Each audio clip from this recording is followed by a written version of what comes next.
آج کی نماز تراویح میں سورہ اعراف کی مکمل تلاوت ہوئی ہے۔ سورہ اعراف کا نام اعراف اس لیے ہے کیونکہ اس میں اصحاب اعراف کا ذکر آ رہا ہے،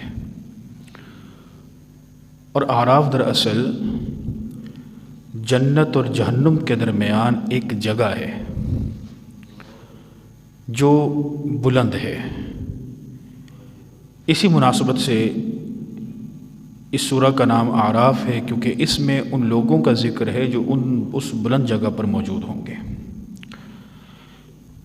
اس کی آیت نمبر 8 میں اللہ تعالیٰ نے فرمایا کہ والوزن یومئذ الحق، کہ قیامت کے دن اعمال کا جو وزن ہوگا وہ برحق ہے، یعنی قیامت کے روز انسان کے سارے اعمال کا وزن ہوگا، جو کچھ وہ کام کرتا رہا، چاہے وہ عبادات کے زمرے میں ہے، وہ سیئات کے زمرے میں ہے۔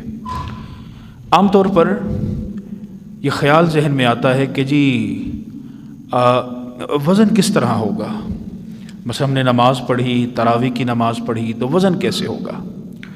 تو آج کی جو جدید ٹیکنالوجی ہے اس میں یہ بات بڑی آسان ہو چکی ہے، اور وہ اس طرح کہ آپ دیکھیے کہ اگر آپ کوئی بات کر رہے ہیں اور اس بات کو کوئی ریکارڈ کر رہا ہے تو اب اس ریکارڈنگ کی ایک فائل بن جاتی ہے کہ جس کا اپنے ایک سائز موجود ہے۔ اسی طرح اگر کوئی بات کر رہا ہے، آپ اس کی ویڈیو بنا لیتے ہیں تو اس کا ایک سائز بن جاتا ہے جو آپ کے موبائل فون میں رہتا ہے۔ تو اس طرح ہم جو کچھ بھی کر رہے ہیں اللہ تعالیٰ کے ہاں وہ سب فائلز یوں سمجھیے کہ بنتی جا رہی ہیں، اور قیامت کے دن یہ دیکھا جائے گا کہ جس طرح ہم دنیا کے اندر دیکھ لیتے ہیں کہ بھائی اس کی ایکٹیویٹیز کیسی تھی، اس کے کام کیسے تھے، اور کتنی دیر اس نے یہ بات کی، کتنی دیر اس نے یہ بات کی، تو قیامت کے روز بھی اللہ تعالیٰ اس بات پر قادر ہے کہ وہ بندے کے سارے اعمال کو سامنے لے آئے اور یہ پتہ لگ جائے کہ اس کے اچھے اعمال جو تھے وہ کتنا اس کا سائز تھا، برے اعمال کا کتنا سائز تھا، تو معلوم ہوا کہ وزن ہو سکتا ہے۔ اس کے بعد آدم علیہ السلام کو جب تخلیق کیا گیا اس کا ذکر آ رہا ہے، تخلیق آدم علیہ السلام کا ذکر ہے، اور شیطان نے جب انکار کر دیا تو شیطان اور اللہ کا ایک ڈائیلاگ آ رہا ہے، مکالمہ ہے۔ تو اللہ رب العزت نے شیطان سے یہ کہا کہ ما منعک الا تسجد اذ امرتک، کہ جب میں نے یہ کہا سجدہ کر تو تو نے سجدہ کیوں نہیں کیا؟ کس چیز نے تجھے منع کیا؟ ان تسجد اذ امرتک، کہ جب میں نے کہا، حکم میں نے دیا اور تو نے سجدہ نہیں کیا۔ تو شیطان نے جواب دیا کہ انا خیر من، اللہ مجھ سے بہتر ہوں، خلقتہ من نار وخلقتہ من طین، اللہ تو نے مجھے آگ سے بنایا، اس کو تو نے مٹی سے بنایا۔ اب یہ ایک آرگومنٹ تھا، یہاں سے ایک بات سمجھ لیجئے، یہ جو شیطان کا آرگومنٹ ہے، حالانکہ شیطان نے آرگومنٹ یہ نہیں دیا کہ اللہ میں جن ہوں یہ انسان ہے، نہیں، بلکہ اس نے مادہ تخلیق کی بات کی ہے، جس کو ہم کہہ رہے ہیں ایلیمنٹس پر بات کی، کہ اللہ میرا ایلیمنٹ کیا ہے؟ آگ، اس کا ایلیمنٹ کیا ہے؟ مٹی۔ اور ہم سب یہ جانتے ہیں کہ ایلیمنٹس پہ جس میں بات کی جاتی ہے اس علم کو کہا جاتا ہے کیمسٹری، یہ سائنس کا بہت بڑا علم ہے۔ اور اسی وجہ سے کیونکہ یہ ڈائیلاگ جو ہے یہ تورات میں بھی موجود ہے، انجیل میں بھی موجود ہے، اور اسی وجہ سے عیسائی اور یہودی جو تھے وہ سائنس کو شیطانی علم کہا کرتے تھے، کیونکہ وہ یہ کہتے تھے کیونکہ سب سے پہلے سائنس شیطان نے چلائی، اور چلائی بھی اللہ کے سامنے، اور جب اللہ کے سامنے چلائی تو اللہ نے کہا فخرج، یہاں سے دفع ہو جا۔ تو اس کا مطلب یہ جو سائنس ہے یہ شیطانی علم ہے۔ اور تاریخ میں آپ پڑھیں گے کہ آج کل یہ جو غیر مسلم جو سائنس کے بڑے ٹھیکیدار بنتے ہیں، وہ لوگ بعض اوقات نا مولویوں کو کہتے ہیں دین کے ٹھیکیدار ہیں، تو سائنس کے ٹھیکیدار یہ جو غیر مسلم بنتے ہیں، تو ان لوگوں کو آپ اگر پڑھیں تو ان کی ہسٹری کیا ہے کہ یہ تو پہلے زمانے میں اپنے سائنسدانوں کو زندہ جلا دیتے تھے کہ بھائی یہ سائنس پڑھ رہے ہیں۔ کیوں جلاتے تھے؟ کیونکہ یہ شیطانی علم ہے۔ یہ مسلمان تھے کہ جنہوں نے آ کر اس دنیا کو بتایا بھائی سائنس شیطانی علم نہیں ہے، بلکہ یہ سائنس تمہیں اللہ سے ملانے والا علم ہے۔ اور اس لیے آپ دیکھیں سائنس کی جتنی بھی برانچز ہیں، جو بھی فیلڈز ہیں، سب میں آپ کو جو فاؤنڈر ہے، بانی ہے، وہ ایک مسلمان ملے گا، چاہے کیمسٹری ہے، چاہے فزکس ہے، چاہے بایو ہے۔ تو یہ ایک چیز یہاں آ رہی تھی جو تمام الہامی کتابوں میں موجود ہے، اس کا اثر کیا تھا وہ میں نے آپ کو بتا دیا۔ اس کے بعد شیطان نے کس طرح ورغلایا آدم علیہ السلام کو اور اماں حوا علیہ السلام کو؟ تو اللہ نے فرمایا کہ اس نے اس طریقے سے ورغلایا کہ دیکھو یہ پھل کھا لو تو اس لیے کھا لو کہ اللہ نے تمہیں پتہ کیوں منع کیا ہے کہ اگر تم کھاؤ گے نا تو تم فرشتے بن جاؤ گے. اللہ نے اس لیے تمہیں منع کیا کہ تم فرشتے نہ بن جاؤ, اور اگر تم نہیں کھاؤ گے تو تم چلے جاؤ گے یہاں سے, کھا لو ہمیشہ رہو گے. تو آدم علیہ السلام اور حوا علیہ السلام نے سوچا کہ اس نے پھر قسمیں کھائیں کہ اللہ کی قسم میں سچ بول رہا ہوں. اور آدم علیہ السلام حوا علیہ السلام متاثر ہو گئے, امپریس ہو گئے, انہوں نے کہا ٹھیک ہے, انہوں نے پھل کھا لیا. یہاں پر علماء نے ایک نکتہ لکھا ہے کہ شیطان کا سب سے بڑا حربہ یہ ہوتا ہے کہ وہ دین داری کے پردے میں انسان کو ورغلاتا ہے. یعنی وہ کسی نیک بندے کو یہ نہیں کہے گا بھائی شراب پی لے, زنا کر لے, نہیں, اس کو پتہ یہ بندے نے کوئی شراب نہیں پینی. اس کے دل میں کیا ڈالے گا, بھائی تو بن ٹھن کر رہا کر تاکہ لوگ تجھے نمازی کہیں, تمہیں بڑا حاجی کہیں, تو نے بڑا کام کر دیا, تو نے حج کر دیا, اور جی بڑا کمال کر دیا, اتنی گرمی میں تو نے روزے رکھ لیے, اتنا بڑا کمال کر دیا, اللہ تو تجھے یہ عطا کرے گا ضرور, لہٰذا تو لوگوں پر ٹیکا ڈال. یہ چیزیں علماء فرماتے ہیں شیطان اس طرح پھر انسان کو ورغلاتا ہے کہ جیسے آدم علیہ السلام اور حوا علیہ السلام کے سامنے اس نے چال چلی. پھر اس کے بعد جب انہوں نے کھا لیا پھل تو آدم علیہ السلام اور حوا علیہ السلام اللہ فرماتے ہیں کہ دونوں بے لباس ہو گئے. یہاں پر علماء نے نکتہ لکھا کہ جو شیطان کے طریقے پہ چلتا ہے تو شیطان کا سب سے پہلا ٹارگٹ کیا ہوتا ہے, وہ انسان کو بے حیا کر دیتا ہے. جب آدم علیہ السلام اور حوا علیہ السلام بے لباس ہوئے تو انہوں نے پھر پتوں سے اپنے آپ کو ڈھانپا. تو اللہ رب العزت نے اس کے بعد یہ فرمایا کہ اے بنی آدم قد انزلنا علیکم لباسا یواری سوآتکم وریشا, کہ میں نے یہ جو لباس تمہیں دیا ہے نا یہ میری بہت بڑی نعمت ہے. پھر لباس کی نعمت کا ذکر آ رہا ہے, اور یہ لباس جو ہم پہنتے ہیں یہ اللہ کی بہت بڑی نعمت ہے. البتہ یہ ذہن میں رکھے کہ لباس کے کچھ اصول ہیں, یعنی لباس کیسا ہونا چاہیے دین اسلام میں.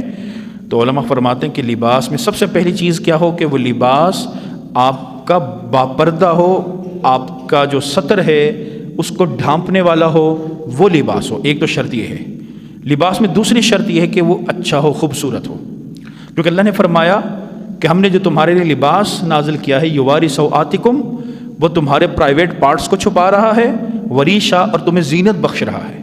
علماء فرماتے ہیں اس سے معلوم ہوا کہ لباس اچھا بندہ انسان استعمال کرے. تیسری چیز یہ ہے کہ لباس میں کسی قوم کی مشابہت نہ ہو. اچھا یہاں نکتہ سمجھیے, بڑا عام طور پر یہ ایک حدیث ہم کوٹ کرتے ہیں کہ من تشبہ بقوم فہو من, جو کسی قوم سے مشابہت اختیار کرے گا وہ اس میں سے ہو جائے گا. اور پھر ہم اس میں لے کر آتے ہیں کہ جی مغربی لباس سارا کا سارا تشبہ مشابہت ہے. مشابہت میں اور مماثلت میں بڑا فرق ہوتا ہے. مشابہت سے اسلام منع کر رہا ہے, مماثلت سے منع نہیں کر رہا. یہ سمجھیے یہ کیا چیز ہے.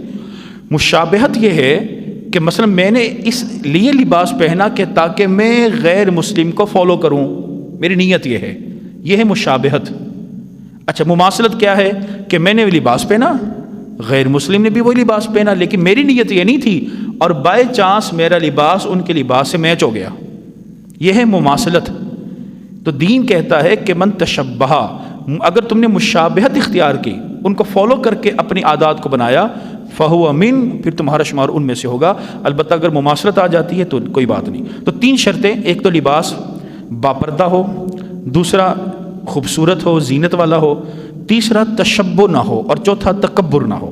یہ چار شرطیں صوفیہ نے بیان کی ہیں کہ لباس ایسا آپ پہنے, ایسا نہ پہنے کہ آپ لباس پہن کر سمجھے کہ میں بڑا بن گیا بس.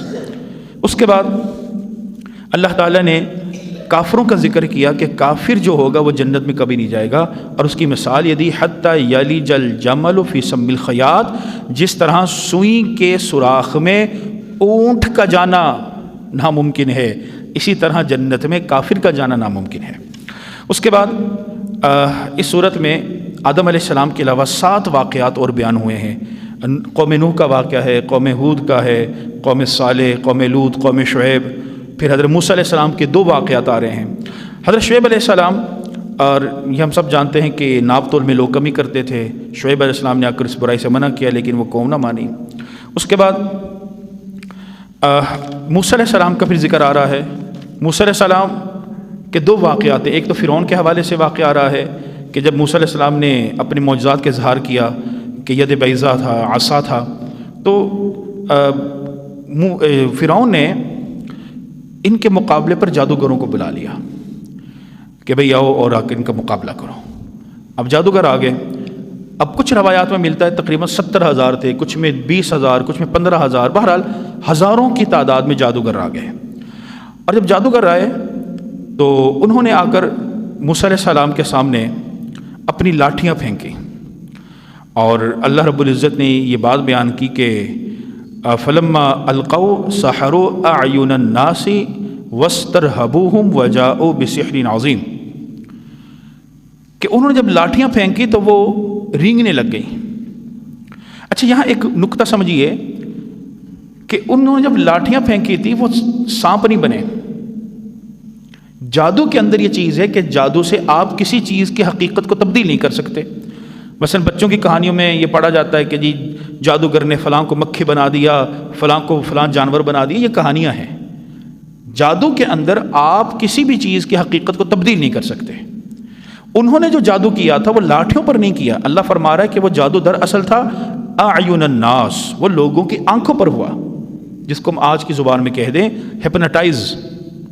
انہوں نے ان لوگوں کو ہپناٹائز کیا کہ لوگوں نے یوں محسوس کیا کہ یہ لاٹھیاں چل رہی ہیں، حالانکہ حقیقت میں نہیں چلی۔ تو لوگوں نے بڑے حیران ہوئے کہ دیکھو جی یہ رینگ رہی ہیں۔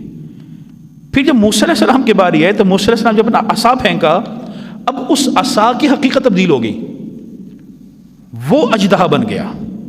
اچھا وہ لاٹھیوں کی حقیقت تبدیل نہیں ہوئی، وہ لاٹھیاں لاٹھیاں ہی رہیں، جادوگر نظر پر، لیکن موسیٰ علیہ السلام نے جب لاٹھی پھینکی وہ حقیقت میں اژدہا بن گئی۔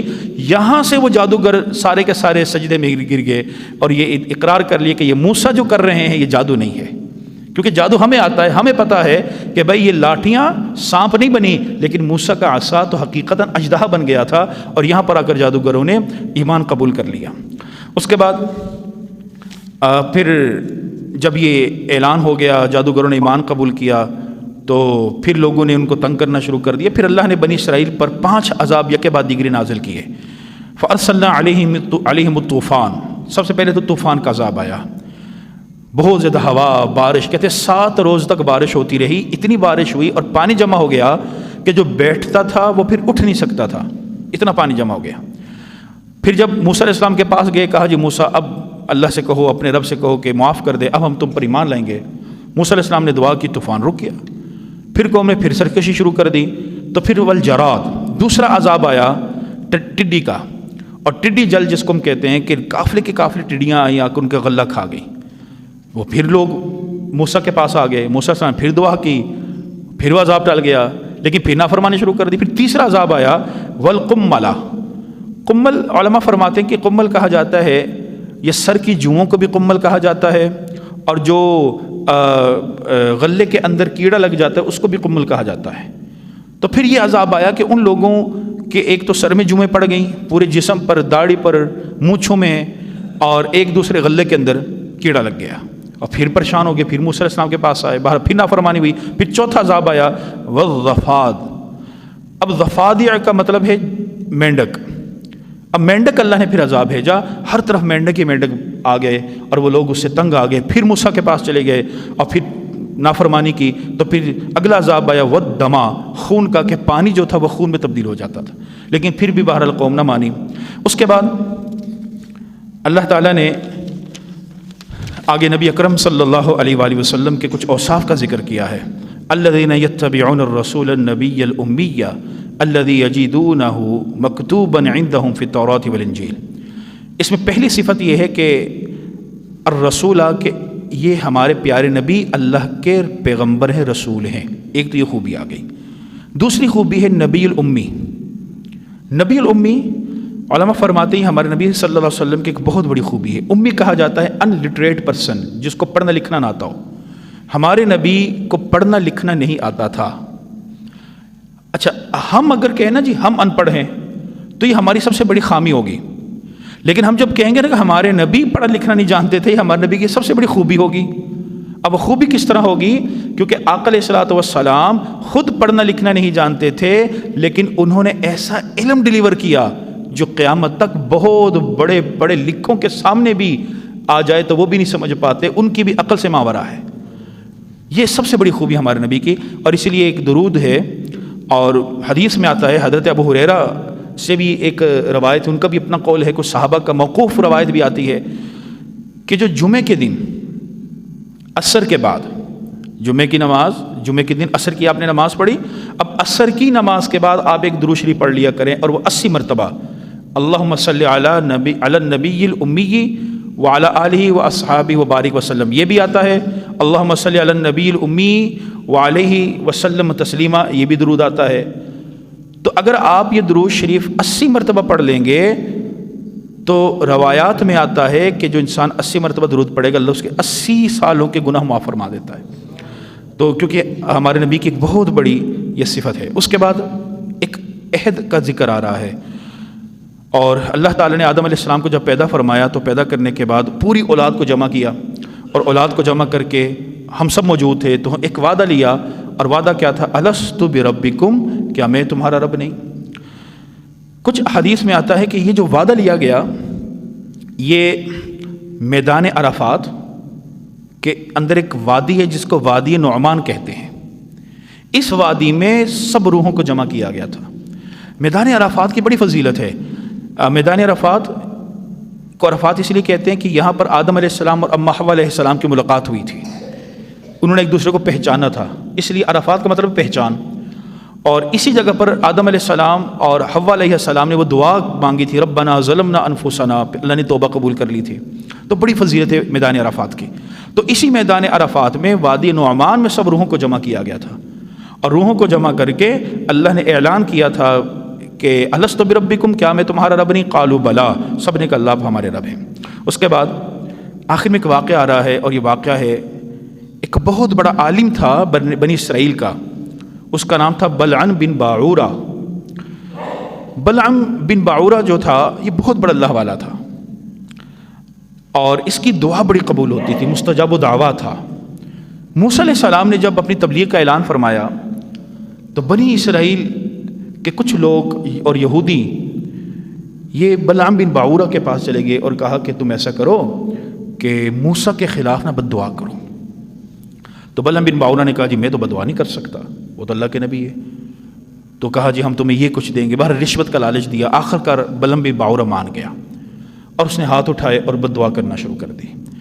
لیکن ہوا ایسا کہ جب اس نے بد دعا میں جہاں موسیٰ علیہ السلام اور بنی اسرائیل کا کہنا تھا تو وہاں اس نے اس قوم کا ذکر کر دیا جو قوم جبارین، جو دشمن تھی موسیٰ علیہ السلام کی، یعنی بد دعا اس نے قوم جبارین پر کر دی۔ اللہ نے اس کی زبان پر قوم جبارین کا لفظ ڈال دیا۔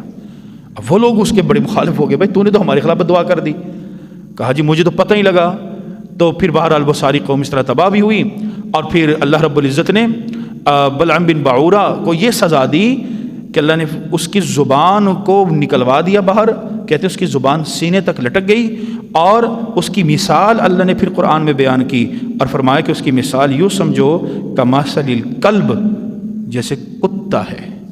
یہ اللہ نے اس کی مثال بیان کی۔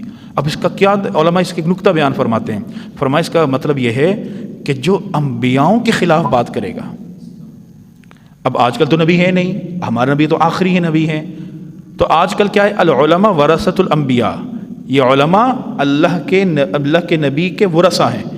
تو علماء فرماتے ہیں کہ جو دین والوں کے خلاف بات کرے گا نا اس کا انجام بلعم بن باعورہ جیسا ہوگا، یہ اللہ نے اس لیے ذکر کر دیا۔ اور اس کے بعد آخر میں آیت ہے کہ وَإِذَا قُرِئَ الْقُرْآنُ فَاسْتَمِعُوا لَهُ وَأَنصِتُوا لَعَلَّكُمْ تُرْحَمُونَ، جب قرآن کی تلاوت کی جائے تو تم اس کو سنو، خاموش رہو تاکہ تم پر رحم ہو۔ دعا کر اللہ تعالیٰ سے جو کہا جو سنا اپنی بارگاہ میں قبول فرمائے۔ الحمدللہ رب العالمین والعاقبۃ للمتقین والصلاۃ والسلام علی سید المرسلین۔ اللہم انا نسألک علما نافعا ورزقا واسعا وشفاء من کل داء رب ارحمہما کما ربیانی صغیرا۔